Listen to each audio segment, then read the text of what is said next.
खुलुमबाय बर' खौरां YouTube channel नायगिरि नोंथांमोननिसिम दिनै नोंथांमोननो मोननैसो निउस आपडेट लानानै फैदों। भिडिअखौ अननानै जोबजासिम नायलांदो।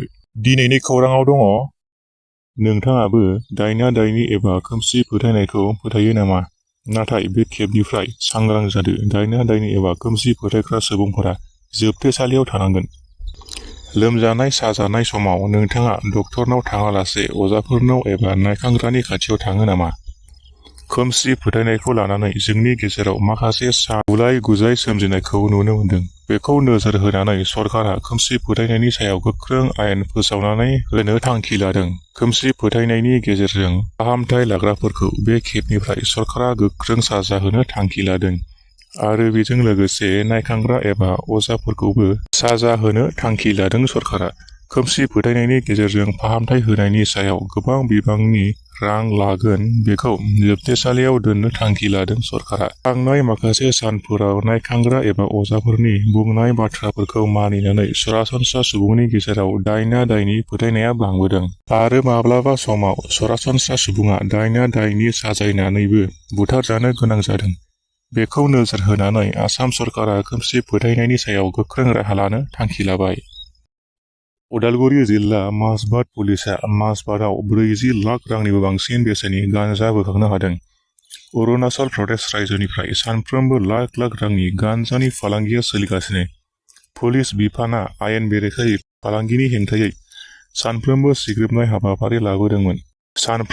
सिग्रोमनाय हाबाफारि लादोंब्लाबो गान्जा फालांगिखौ आबुङै महरै हमनो हायाखै।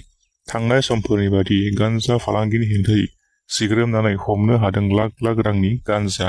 रौता पुलिसनि दैदेननाय जितेन्द्र सिंह, माजबाद पुलिसनि सन्जय कुमार दुबे आरो 5थि आसाम कामान्ड' बेटालियनजों जथायै आसाम अरुणाचल सिमनायाव सिग्रोमनाय हाबाफारिनि गेजेरजों रौता दैसानि खाथियाव थानाय हाग्रा गेजेरजों आयेन बेरेखायै रोगानाय गासै 407 केजि गान्जा बोखांनो हायो। नाथाय गान्जा फालांगिरिफोरा पुलिसनि सिग्रोमनाय हाबाफारिखौ मिथिनानै खोमसिनि खाबु लानानै गान्जाखौ गारनानै खारो होननानै मिथिनो मोननाय जादों।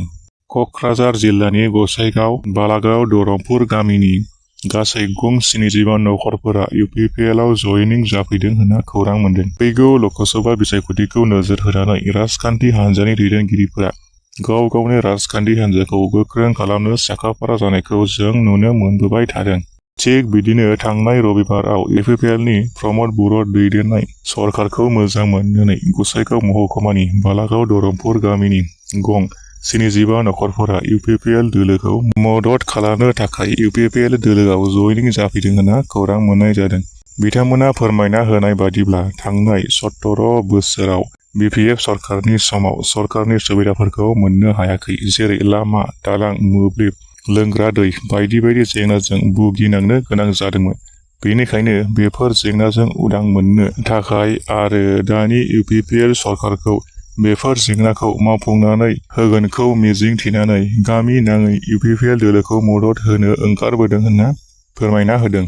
मख'नो गोनांदि बे जयनिं हाबाफारियाव मिरु इउपिपिएल दोलोनि नेहाथारि समनाथ नार्जारी आरो गसाइगाव जिल्ला इउपिपिएल दोलोनि लोगो आफादगिरि लगनाथ नार्जारी बिथांजों लोगोसे गोबां इउपिपिएल दोलोनि दैदेनगिरिफोरा बाहागो लाफैदों होनना मिथिनो मोनदों। दुखुनि खौरां, सासे बर' हिन्जावसा लाइमोना गोमादों।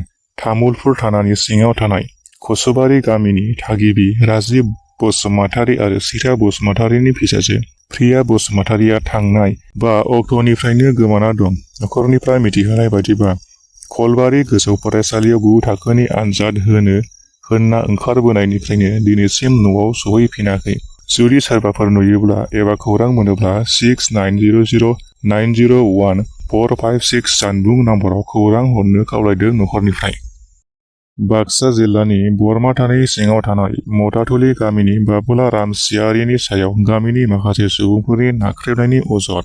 बाबुला रामसियारिनि फोरमायना होनाय बायदिब्ला नखरनो एबा गावजों जेबो सावरायालासेनो बेरा सिफायनानै औवा सुबासेजों बिफां लाइफांफोरखौ दानस्रांनानै लामा बानायनो थाखाय मथाथुलि गामिनि रायजो राजाफोरा थांखि लादों आरो जेबो जाहोनबो गैयालासे बाबुला रामसियारिनि न'खौ बैकट खालामना दोनदों होननानै फोरमायदों आरो बाबुला बर'नि हाखौ सरकारि हासो होननानै गावसोरनो हगारना होनांगौ होननानै बाबुला बर'खौ बुंदोंमोन। नाथाय बाबुला बर'आ गावनि हाखौ मियादि पाट्टा होनानै फोरमान होबाय। बेनि हेंथायै दायो बरमा पुलिस थानायाव गामिनि सानैसो मानसिफोरखौ FIR होनायबो जाबाय होननानै खौरां मोन्दों। भिडिअ' नायगिरि नोंथांमोनखौ बयखौबो गोजोननाय जासिहरबाय आरो चेनेलाव गोदानबा साबस्क्राइब खालामनो खावलायहरनाय थाबाय। गोजोन्थों।